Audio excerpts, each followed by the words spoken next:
ഇദാ കാന ആഖിറു സമാൻ, അന്ത്യനാൾ ആയിക്കഴിഞ്ഞാൽ യർഫഉല്ലാഹു സുബ്ഹാനഹു വ തആല, അല്ലാഹു സുബ്ഹാനഹു വ തആല 4 കാര്യങ്ങൾ ഭൂമിയിൽ നിന്ന് ഉയർത്തിക്കളയുമെന്ന് പ്രവാചകൻ സല്ലല്ലാഹു അലൈഹി വസല്ലം പറഞ്ഞു. ആ 4 കാര്യങ്ങളിൽ ഒന്നാമതായി അള്ളാഹുവിന്റെ പ്രവാചകൻ പറഞ്ഞത് യർഫഉല്ലാഹു, അല്ലാഹു സുബ്ഹാനഹു വ തആല ഉയർത്തിക്കളയും അൽ ബർക്കത ഫിൽ അർള്, ഭൂമിയിൽ നിന്ന് ബർക്കത്തിനെ അല്ലാഹു സുബ്ഹാനഹു വ തആല ഉയർത്തിക്കളയുമെന്ന് അള്ളാഹുവിന്റെ പ്രവാചകൻ പറയുകയാണ്. മനുഷ്യന് ഒരുപാട് സമ്പത്തുന്നുണ്ട്, ഒരുപാട് ഭക്ഷണം കഴിക്കുന്നുണ്ട്, ഒരുപാട് സുഖസൗകര്യങ്ങളുണ്ട്. പക്ഷെ അതിലൊന്നും നമുക്ക് ബർക്കത്ത് കാണാൻ കഴിയില്ല.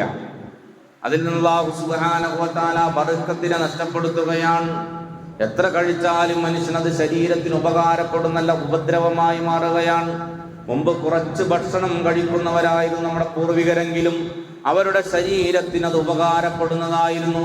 ആഖിർ സമാനായി കഴിഞ്ഞാൽ അല്ലാഹു സുബ്ഹാനഹു വ തആല ഭൂമിയിൽ നിന്ന് ബർക്കത്തിനെ നീക്കുകയാണ്. മുമ്പ് മഴ പെയ്യണമെന്ന് മനുഷ്യൻ ആഗ്രഹിച്ചിരുന്നു. കാരണം എന്താ? അതുകൊണ്ടാണ് അവന് കൃഷി നടക്കുന്നത്, അവന്റെ വയലുകളിലേക്ക് വെള്ളം ചെല്ലുന്നത്. ഇന്നൊരു പരിധി വിട്ട് മഴ പെയ്തു കഴിഞ്ഞാൽ അത് ബർക്കത്തല്ല, മനുഷ്യന് ഉപകാരമായി മാറുന്നൊരവസ്ഥയിലേക്ക് വന്നു. കാരണം മഴ ബർക്കത്തായി മാറുന്നില്ല, മനുഷ്യനത് ഭയം. ഒരുപാട് മഴ പെയ്യുമ്പോൾ അത് പേടിയായി മാറുകയാണ്.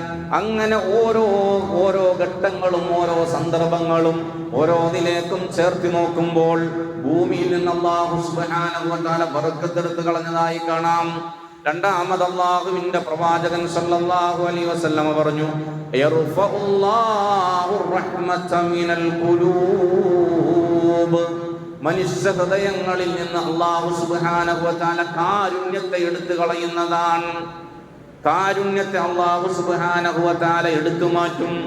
മക്കളോടുള്ള കാരുണ്യം കുറഞ്ഞു പോവുകയാണ്, മാതാപിതാക്കളോടുള്ള കാരുണ്യം കുറഞ്ഞു പോവുകയാണ്, അയൽവാസിയോടുള്ള കാരുണ്യമില്ലാതെയാവുകയാണ്, കുടുംബങ്ങളോടുള്ള കാരുണ്യമൊക്കെ നഷ്ടപ്പെട്ടു പോവുകയാണ്.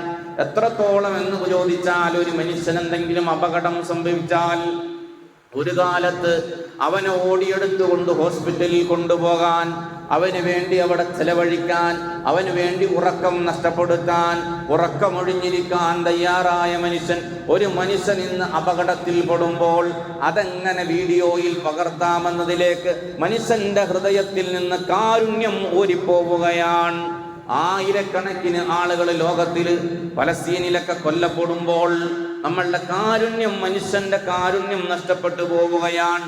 പിഞ്ചു കുഞ്ഞുങ്ങളെ പോലും ലോകത്ത് ഒരുപാട് വേദനാജനകമായ രീതിയിൽ കൊല ചെയ്യപ്പെടുമ്പോൾ മനുഷ്യന് കാരുണ്യം തോന്നുന്നില്ല. സ്വന്തം പ്രസവിച്ച കുഞ്ഞിനെ പോലും ക്ലോസറ്റുകളിൽ ഉപേക്ഷിക്കപ്പെടുന്ന മാതാവിനെയാണ് കാണാൻ കഴിയുന്നത്.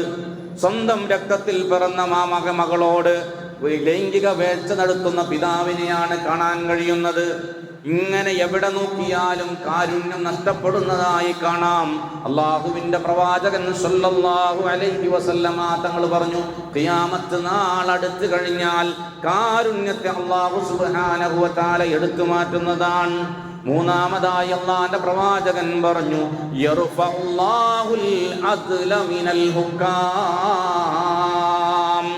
ഭരണാധികാരികളുണ്ടല്ലോ, നീതിന്യായം നടത്തേണ്ട ആളുകളുണ്ടല്ലോ, അവരിൽ നിന്ന് ഈ നീതിയെ അല്ലാഹു സുബ്ഹാനഹു വ തആല എടുത്തു മാറ്റുന്നതാണ്. എവിടെ നോക്കിയാലും നീതി നിഷേധത്തിന്റെ കാലമാണ്. എവിടെയും നീതിക്ക് വേണ്ടി ശബ്ദിക്കുന്ന ആളുകളില്ല, എവിടെയും നീതിക്ക് വേണ്ടി നിലകൊള്ളുന്ന ആളുകളെ കാണുന്നില്ല. പിന്നെയോ ഞങ്ങളൊക്കെ നിഷ്പക്ഷരാണെന്ന് പറയുന്ന പുതിയൊരു സമ്പ്രദായത്തിലേക്ക്, പുതിയൊരു ആശയത്തിലേക്ക് പോവുകയാണ്. ഇസ്ലാമിൽ ഒരിക്കലും ഒരു നിഷ്പക്ഷം എന്നൊരു സംഗതിയില്ലല്ലോ. നീതിയുടെ പക്ഷം മാത്രമേ ഇസ്ലാമിനുള്ളൂ.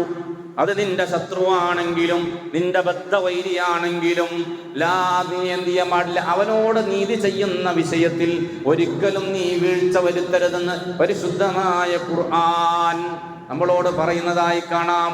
നീതിക്ക് വേണ്ടി നിലകൊള്ളുന്നവരില്ലാതെയായിരിക്കുന്നു. അത്തരത്തിൽ ഹുക്കാമുകൾ, ന്യായാധിപന്മാർ, ഭരണാധികാരികൾ നീതിയില്ലാത്തവരായി തീരുമെന്ന് തന്നെ വോട്ട് ചെയ്ത് വിജയിപ്പിച്ചവര്, തന്നെ അനുകൂലിച്ച ആളുകള് അവർക്ക് വേണ്ടി നിലകൊള്ളുന്നതിന് പകരം ഏതെങ്കിലും ഒരു വിഭാഗത്തിന് വേണ്ടി, സമ്പന്ന വിഭാഗത്തിന് വേണ്ടിയോ അല്ലെങ്കിൽ സവർണ വിഭാഗത്തിന് വേണ്ടിയോ ഹുക്കാമുകൾ, ന്യായാധിപന്മാരും ഭരണാധികാരികളും നിലകൊള്ളുന്നതായി നമുക്ക് കാണാൻ കഴിയും. എത്രത്തോളം അക്രമങ്ങൾ ആര് ചെയ്താൽ, പണക്കാരൻ ചെയ്താൽ അല്ലെങ്കിൽ സവർണർ ചെയ്താൽ അതിനൊന്നും ഇവിടെ ഒരു പ്രശ്നവുമില്ലാതെ പാവപ്പെട്ടവനായി പോയതിൻ്റെ പേരിൽ അല്ലെങ്കിൽ തൊലി കറുത്തു പോയതിൻ്റെ പേരിൽ, താഴ്ന്ന ജാതിയിൽ ജനിച്ചതിൻ്റെ പേരിൽ മാത്രം നീതി നിഷേധിക്കപ്പെടുന്നതിടത്തേക്ക് ജനാധിപത്യ രാജ്യങ്ങൾ പോലും എത്തിപ്പോകുന്ന അവസ്ഥയിലാണുള്ളത്. അള്ളാഹുവിൻ്റെ പ്രവാചകൻ സല്ലല്ലാഹു അലൈഹി വസല്ലമ തങ്ങൾ പറഞ്ഞു, അത് ആഖിറു സമാനിന്റെ അടയാളമാണ്. നാലാമതായി അള്ളാഹുവിന്റെ പ്രവാചകൻ സല്ലല്ലാഹു അലൈഹി വസല്ലമ തങ്ങൾ പറഞ്ഞു, യർഫഉല്ലാഹുൽ ഹയാഅ മിനൻ നിസാ, സ്ത്രീകളിൽ നിന്ന് അല്ലാഹു സുബ്ഹാനഹു വ തആല ഹയാഇനെ, ലജ്ജയെ എടുത്തു ഉയർത്തിക്കളയുന്നതാണ്. വിശദീകരിക്കേണ്ട ആവശ്യമില്ല, പ്രസംഗിക്കേണ്ട ആവശ്യമില്ല. എവിടെ നോക്കിയാൽ